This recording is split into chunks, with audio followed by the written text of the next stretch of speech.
বিষয়টা হচ্ছে কি, এখন আপনারা যেটা বুঝলেন শুনেন, বিষয়টা বুঝলেন। এখানে সাপে কাটলে অনেক সময় ওজারা কিন্তু সাপে কাটা রুগীকে বাঁচায় দেয়। এইখানে একটা কেরামতি আছে, কেরামতিটা ফাঁস করে দিয়ে যায় আজকে নাকি দরকার আছে কিনা? এখন কেরামতিটা কি জানেন? ওই যে একটা প্রবাদ শুনছেন যে ঝড়ে বকমরে ফকিরের কেরামতি বাড়ে। এই কেরামতিটা কি ওঝার? ওঝাই কিন্তু আসলে সাপে কাটা রুগীরা বাঁচাইতে পারে।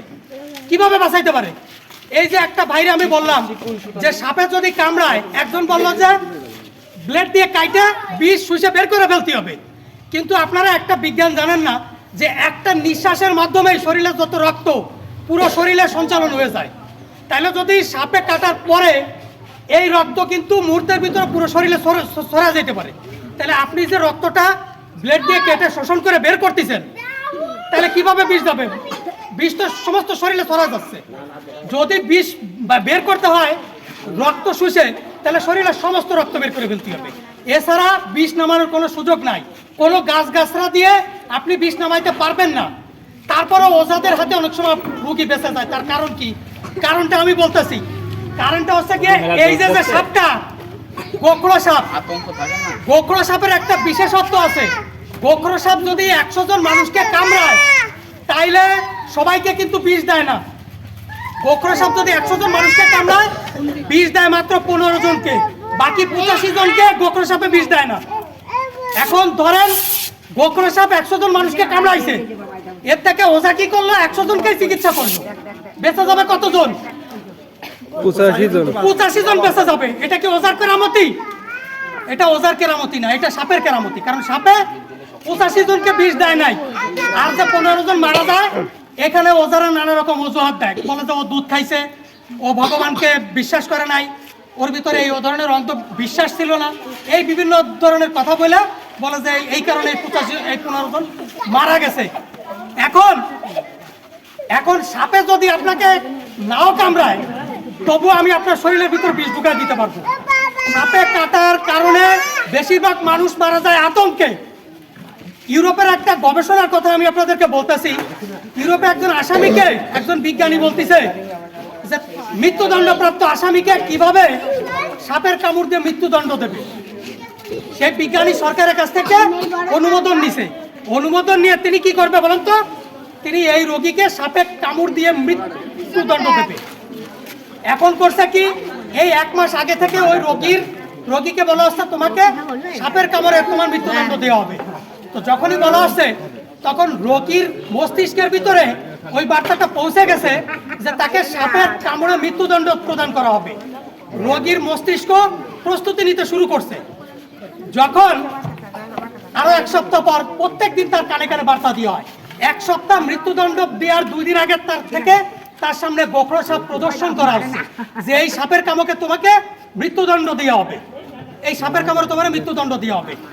তো তার আগের দিন সাপ তার সামনে যেদিন মৃত্যুদণ্ড দেওয়া হবে তার আগে তার সামনে সাপ রাখা হয়েছে এবং তার চোখ বাঁধা হয়েছে।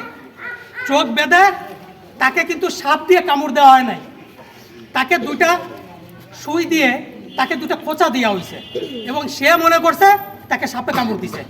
তার মস্তিষ্ক এটা সিদ্ধান্ত নিছে যে আমাকে সাপে কামড় দিছে। তার শরীরের ভিতরে বিষক্রিয়া শুরু হয়ে গেছে। অনেক সময় দেখবেন যে তেঁতুল গাছে তেঁতুল দেখলে অনেকের জিভে পানি আসে। সে কি তেঁতুল খাইছে? খায়নি।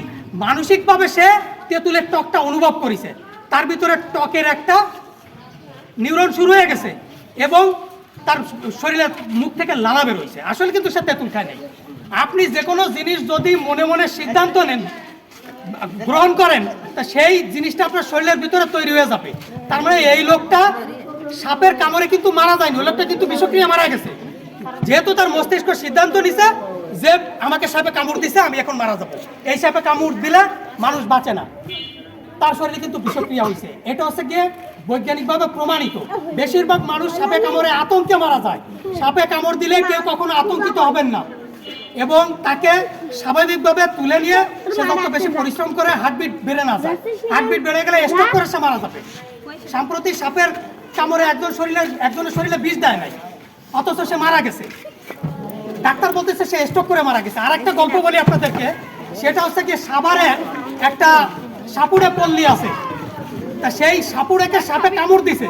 কামড় দিলে সাপুড়ে কি করছে, এখানে জোরে করে এমন করে গিট্টু দিয়ে বাঁধছে, পা গিট্টু দিয়ে বেঁধে হাসপাতালে নিয়ে গেছে। নিয়ে যাওয়ার পরে ডাক্তার বলতেছে কি তোমার তার পাটা কেটে ফেলতে হবে। তার কারণ হচ্ছে কি এত জোরে গিট্টু দিয়ে বাঁধছে, বাঁধার ফলে তার পায়ের এই নিম্ন অংশে রক্ত সঞ্চালন বন্ধ হয়ে গেছে। কি হয়েছে, ব্লাড সার্কুলেশন বন্ধ হয়ে গেছে, ফলে এখানে রক্ত জমাট হয়ে গেছে, তার পাটা কেটে ফেলতে হবে। এখন ডাক্তাররা বলতেছে আপনি আগে বিষ নামান, পা কেটে। ডাক্তার বলতেছে সাপ তো আপনার শরীরে বিষই দেয় না, আপনি খামোকে এত টাইট করে বাঁধছেন। এর বাইন্ডে ফলার ফলে কি হয়েছে, তার রক্ত সঞ্চালন বন্ধ হয়ে গেছে, আসলে সাপে তার বিষই দেয় না। সুতরাং সাপে কামড়াইলে যে আপনার শরীরে সাপে বিষ দেবে বিষয়টা এমন না। তারপরও যদি সাপে কামড়ায় তৎক্ষণিক কি করবেন, সুস্থভাবে তাড়া নেবেন। আর বাঁধবেন কিভাবে বলেন তো, মোটা গামছা দিয়ে বাঁধবেন অথবা শাড়ি দিয়ে বাঁধবেন, খুব টাইট করে বাঁধবেন না, এমন ভাবে বাঁধবেন যাতে 4 আঙ্গুল সহজভাবে আপনার যায় আসে, এমন ভাবে বাঁধবেন। আবার যেন খুব সহজে ঢুকে যাচ্ছে তা না, মোটামুটি নর্মালি 4 আঙ্গুল ঢুকে যাচ্ছে, এইভাবে কোনো রকম বাঁধবেন। কিন্তু ব্লাড সার্কুলেশন করার জায়গা সিস্টেম রাখতে হবে, এবং সাথে সাথে তৎক্ষণাৎ যত দ্রুত সম্ভব উপজেলা সদর হাসপাতালে আগে খবর নেবেন, যদি থাকে অ্যান্টিভেনম নিয়ে যাবেন, নইলে খুলনা সদর হাসপাতালে। আপনারা টাইম পাবেন কত সময় বলুন তো, 100 মিনিট টাইম পাবেন, 90 মিনিট। 90 মিনিটের মধ্যে নিয়ে যাবেন দ্রুত, কোথায়, হাসপাতালে।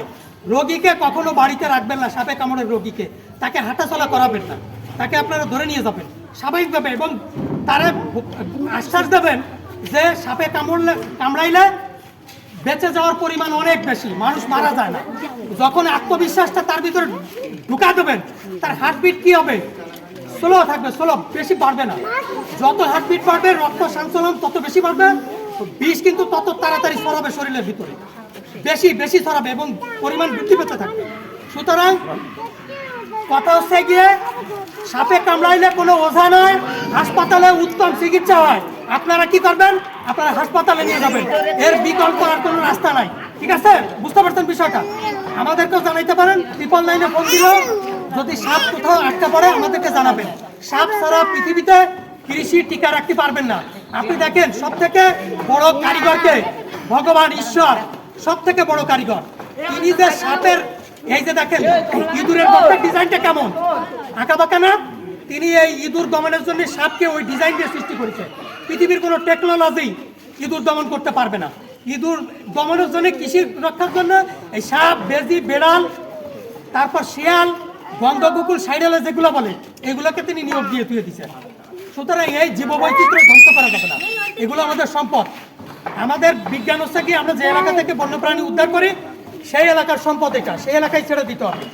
কিন্তু তারপরও যদি আপনারা রাজি না থাকেন, তাহলে বন বিভাগ যে সিদ্ধান্ত নেবে সেই সিদ্ধান্ত অনুযায়ী আমরা ব্যবস্থা নেব, ছেড়েও দিতে পারি অন্য কোনো নিরাপদ জায়গা, অথবা বন বিভাগকে দিয়ে দিতে পারি। এখন বন বিভাগকে দিয়ে দিলে কি হবে বলেন তো, বন বিভাগ নিয়ে সুন্দরবনে ছেড়ে দিবে। সুন্দরবনে তো ইঁদুর নাই এত, তাহলে ওরা এখানে গিয়ে কি করবে, কোনো কাজ নাই, ওদের কাজ এইখানে। আপনি যদি খুলনা জেলার পুলিশ সব নিয়ে আরেক জায়গায় নিয়ে দিয়েছেন, ওই অঞ্চলের আইন শৃঙ্খলা বা পরিস্থিতি ঠিক থাকবে, থাকবে না। সুতরাং এই এলাকার জীববৈচিত্র্য, বায়োডাইভার্সিটি, কৃষি সুরক্ষায় এই এলাকায় এই সাপের প্রয়োজন। আমরা মানুষকে প্রথমে বুঝাই যে এলাকার বন্যপ্রাণী সাপ সে এলাকায় রাখতে হবে, এর বাইরে ওর জন্মভূমি, এখান থেকে ওরা নিয়ে যাওয়া যাবে না। আপনারা যদি রাজি থাকেন তাহলে নিরাপদ কোনো জায়গায় আমরা এখানে ছেড়ে দেব। না নিরাপদ জায়গা সুন্দরবন, নিরাপদ সুন্দরবন। ভাইজান আপনার আইডেন্টিটি, ভাইজান একটু ধন্যবাদ দিলে আছেন, আপনার আইডেন্টিটি জাস্ট আপনার পরিচয়টা একটু দিয়ে দেন। আপনি কে, কোন থাম করে নিয়ে যাচ্ছেন বললাম না। একটা সংস্থা আছে স্বেচ্ছাসেবী ভলান্টিয়ার অর্গানাইজেশন, এটা হচ্ছে গিয়ে বন বিভাগ একটা গাড়ি পুরো খুলনা বিভাগে কাজ করতে পারে না, আমরা ভলান্টিয়াররা এই সহযোগিতাটা করি। এ হচ্ছে গিয়ে বন বিভাগ থেকে প্রশিক্ষণপ্রাপ্ত, এবং আমাদের সংগঠনের একজন রেস্কিউয়ার। আমাদের সংগঠনের নাম হচ্ছে আলোর মিছিল। কি নাম? আলোর মিছিল। ফেসবুকে সার্চ দেবেন, দেখবেন যে অনেক বড় সবুজ গেঞ্জি পরা বিশাল একটা ভলান্টিয়ার অর্গানাইজেশন।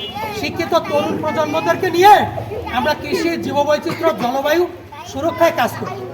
বুঝতে পারছেন? যারা যারা ফেসবুক চালান তারা এটা, আমরা আজকে কার্ড আনতে মনে নাই, কার্ড দিবেন, একটা কার্ড দিবেন, একটা আপনার নাম্বার লাগবেন তো, আমার পার্সোনাল কার্ড আমি দিয়ে যাচ্ছি আপনাদের। আর আমাদের পার্সোনাল কার্ডটা দিয়ে যাচ্ছি, এটা হচ্ছে আমার কার্ড আর কি। আচ্ছা কার্ড কম আছে, দুইজনটা দিয়ে গেলাম, আপনি নেন। নাও না তুমি নাও ভাই একটা নেন, ওনারা একটা দিয়ে দেন।